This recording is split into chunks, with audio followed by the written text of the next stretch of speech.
दिव्या तिवारी, स्वागत है आपका। आप अभी तक में बात करेंगे उत्तर प्रदेश की कुछ खास खबरों की।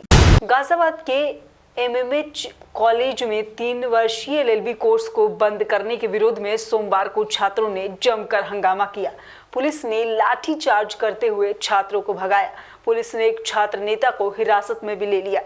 एमएमएच कॉलेज में 3 वर्षीय एलएलबी कोर्स की 420 सीटें हैं, जिनमें से 220 अभ्यर्थियों ने प्रवेश के लिए रजिस्ट्रेशन करा दिए हैं, लेकिन बीबी ने एमएमएच कॉलेज में सभी 420 सीटों पर प्रवेश रोक दिया है। इससे गुस्साए समाजवादी पार्टी छात्र सभा के राष्ट्रीय कार्यकारिणी सदस्य बिपिन नागर के नेतृत्व में छात्रों ने कॉलेज में जमकर हंगामा किया, जिसमें पुलिस ने लाठी चार्ज भी की और छात्रों को भगाया। पुलिस ने छात्र नेता बिपिन नागर को हिरासत में भी ले लिया। छात्रों ने आरोप लगाया है कि प्रिंसिपल के इशारे पर पुलिस ने ये कार्रवाई की है, जिसे बर्दाश्त नहीं किया जाएगा। एलएलबी कोर्स बंद हो गए हैं, जिसको लेकर छात्र विरोध कर रहे हैं। पूर्व छात्र संघ के अध्यक्ष अमन कुमार से बातचीत की, उन्होंने क्या कहा, आइए सुनते हैं। गाजियाबाद के एमएमएच कॉलेज में 3 साल का एलएलबी कोर्स बंद हो गया है।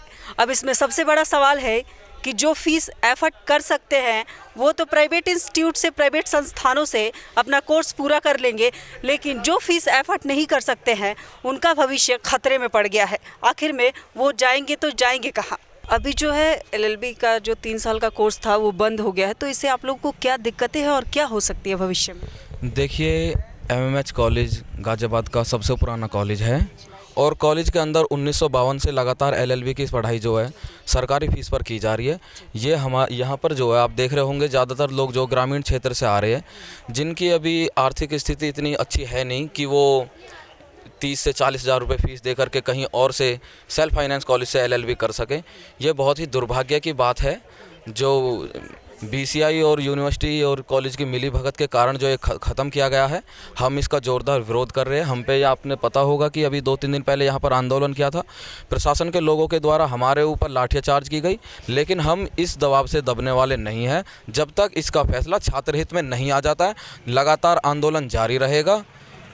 जी, अभी आगे की रणनीति क्या है आंदोलन को लेकर? रणनीति, हम परसों गए थे चौधरी चरण सिंह यूनिवर्सिटी में जाने के बाद हमने वहाँ पर वीसी से मिलने का जो बात की, और हमारे कुछ साथी जो मेरठ के साथी भी थे वो भी वहाँ पर मौजूद थे, और हमने वहाँ पर नारेबाजी की। हमने अपना धरना जैसे वहाँ पे शुरू किया तो हमें वहाँ के जो चीफ प्रोक्टर है उन्होंने कहा कि हम अभी आपकी मुलाकात कराते हैं, लेकिन हमें जब 1 घंटे से ज़्यादा वहाँ पर आंदोलन करते हुए हो गया, धरना करते हुए हो गया और नारेबाजी करते हुए हो गया, और जो कुलपति महोदय है वो पीछे के गेट से अपने आवास पर पहुंच जाते हैं धोखा देकर के छात्रों को। इससे साफ जाहिर होता है कि वो चोर है, छात्रों के भविष्य के साथ खिलवाड़ कर रहे हैं। और हमने उसके बाद हमारे सभी साथी वहां से गए और कुलपति आवास का जाके हमने घेराव किया। वहां पे हमने बहुत ज़्यादा साथियों के साथ में नारेबाजी की और हमने मांग की, अगर बहाल नहीं की जाती है एलएलबी एमएमएच कॉलेज से तो आंदोलन राष्ट्रीय स्तर का होगा, चाहे अंजाम कुछ भी हो। छात्र हित में आंदोलन जारी रहेगा। जी, अभी जो कोर्स बंद हुआ है ना, तो उसको लेकर क्या दिक्कतें हो सकती हैं?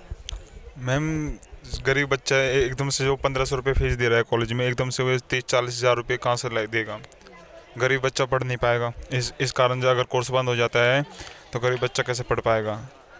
तो सरकार से ये निवेदन है, कोर्स वापसी करे हमारे कॉलेज में, ये निवेदन है। अभी तक कोर्स वापसी को लेकर आप लोगों ने नारेबाजी और प्रदर्शन भी हुआ था। यस मैम, क्योंकि स्टूडेंट के लिए तो मैम, क्योंकि हम भी गरीब घर से ही है, जितने हित में लड़ा जाए तो उतना बेहतर होगा अपने लिए, स्टूडेंट के लिए। धन्यवाद। अभी जो 3 साल का कोर्स एलएलबी बंद हुआ है, आप कौन सी क्लास में हैं? मैं बीए 3rd ईयर। तो अभी ये हो सकता है अगर आपको एलएलबी करना हो तो यहाँ से तो नहीं कर पाएंगे आप? जी मैम, यहाँ से नहीं कर पाएंगे, ये बंद कर रहे हैं, पता नहीं क्यों कर रहे हैं। और लाठी चार्ज भी करा था छात्रों पे। हाँ, बहुत बुरी तरह से मारा था। गवर्नमेंट या प्रशासन कोई कोऑपरेट नहीं? जी, कोई कोऑपरेट नहीं कर रहा है। तो अभी हमने एमएमएच कॉलेज के तमाम छात्रों से बात की और उनका यही कहना है कि प्रशासन और सरकार की तरफ से कोई कोऑपरेट नहीं किया जा रहा है। तमाम जो गरीब छात्र हैं उनका भविष्य खतरे में है। मैं दिव्या तिवारी, कैमरामैन नवनीत के साथ, आप अभी तक गाजियाबाद।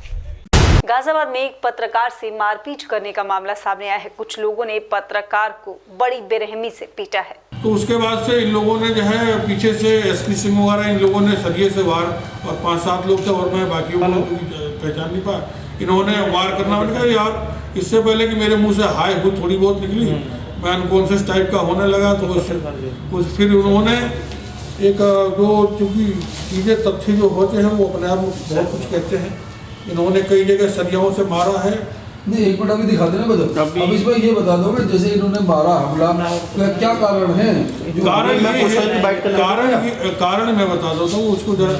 पिछले फरवरी में, एक मिनट हो जाओ बस। पिछले फरवरी में C3 श्याम बार एक्सटेंशन में मेरा बच्चा पढ़ता है हैप्पी पब्लिक स्कूल में। ये नाम जरूर स्कूल का मतलब आप लोग कीजिएगा। तो वहाँ मैं अपने बच्चे को छोड़ने जा रहा था, सड़क काटी गई थी।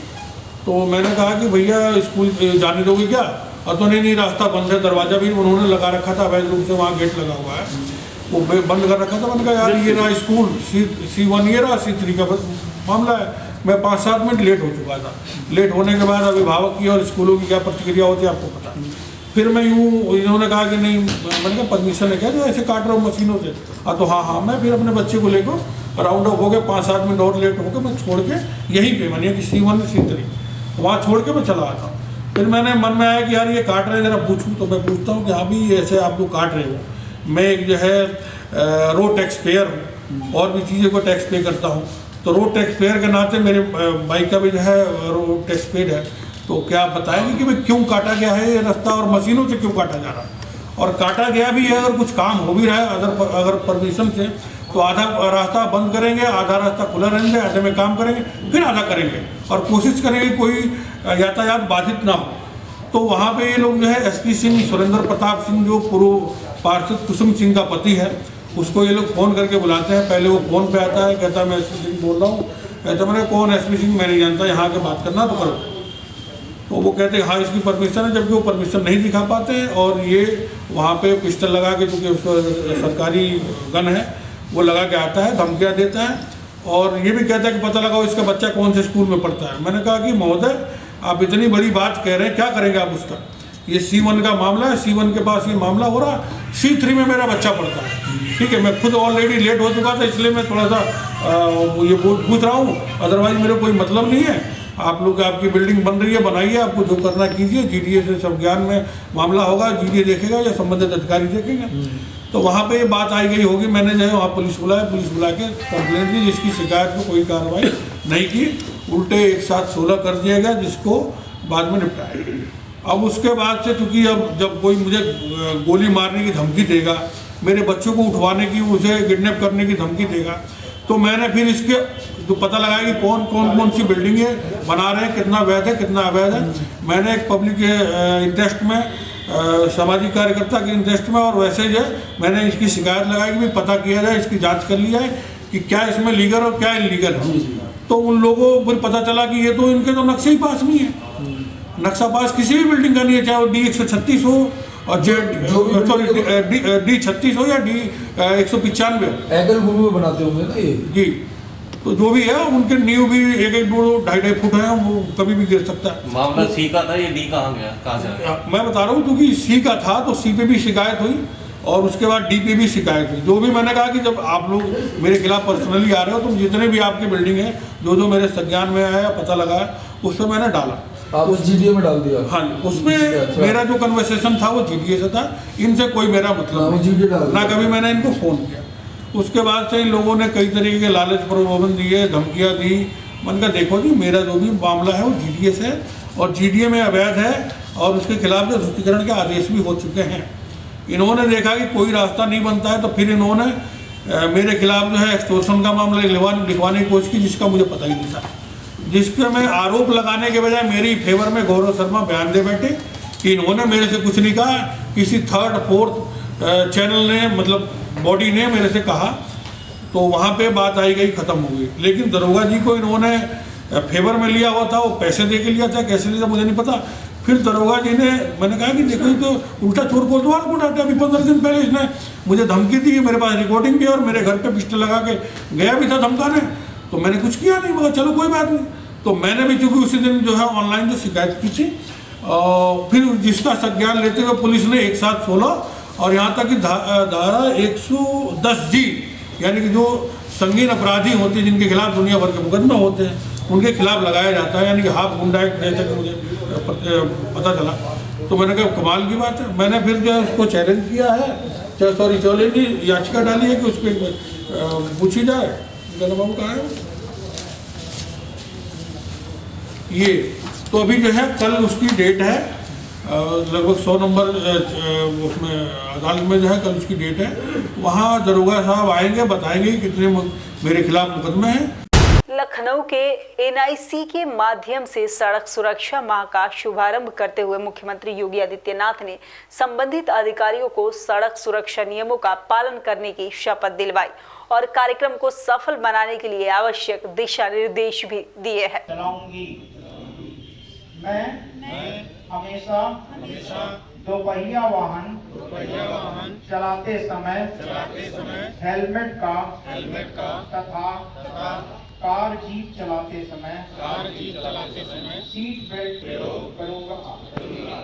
मैं हमेशा ड्राइविंग लाइसेंस और वाहन के अन्य सभी प्रपत्र साथ रखूंगा।